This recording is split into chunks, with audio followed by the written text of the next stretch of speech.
দেখছেন বিস club biscuit presents প্রবাস কণ্ঠ প্রাইম নিউজ।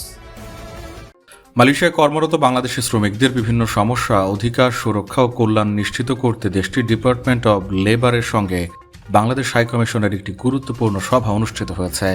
25 মে অনুষ্ঠিত এই সভায় বাংলাদেশি কর্মীদের দীর্ঘদিনের নানা অভিযোগ ও সংকট নিয়ে বিস্তারিত আলোচনা হয়। ডেপুটি ডাইরেক্টর জেনারেল অব লেবারের সভাপতিত্বে আয়োজিত বৈঠকে বাংলাদেশ হাইকমিশনের প্রতিনিধি দল মালয়েশিয়ার বিভিন্ন খাতে কর্মরত বাংলাদেশি শ্রমিকদের বাস্তব পরিস্থিতি তুলে ধরেন। বিশেষ করে নির্মাণ খাত সহ বিভিন্ন কোম্পানিতে কর্মরত শ্রমিকদের ভিসা নবায়নে বিলম্ব, বেতন ভাতা বকেয়া রাখা, দুর্ঘটনা ও মৃত্যুজনিত ক্ষতিপূরণ আদায় জটিলতা এবং শ্রমিক মালিক বিরোধ দ্রুত নিষ্পত্তির প্রয়োজনীয়তার বিষয়গুলো গুরুত্ব সহকারে উপস্থাপন করা হয়। মালয়েশিয়ায় থাকেন, আন্তর্জাতিক কর্মপরিবেশে স্মার্ট ও সফল ক্যারিয়ার করতে প্রস্তুত, তবে আপনাকে খুঁজছে প্রাণ মালয়েশিয়া। সমগ্র মালয়েশিয়া জুড়ে বিভিন্ন পদে আপনি হতে পারেন আমাদের পরবর্তী টিম মেম্বার। আপডেটেড সিভি সহ হোয়াটসঅ্যাপ করুন এই নম্বরে।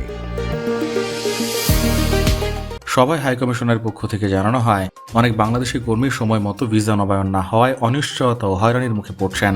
এ কারণে নিয়োগকর্তাদের আরও দায়িত্বশীল ও জবাবদিহিমূলক আচরণ নিশ্চিত করার প্রয়োজনীয়তার উপর জোর দেওয়া হয়। পাশাপাশি শ্রমিকদের বৈধ কাগজপত্র নবায়নে যাতে অযথা বিলম্ব না হয় সে বিষয়ে লেবার ডিপার্টমেন্টের কার্যকর নজরদারি কামনা করা হয়।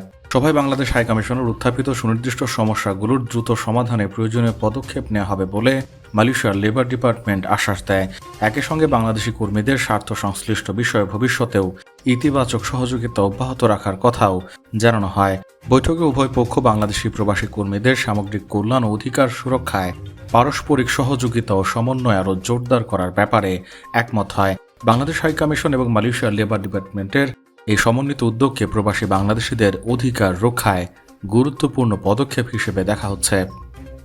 প্রবাস কণ্ঠ নিউজ ডেস্ক।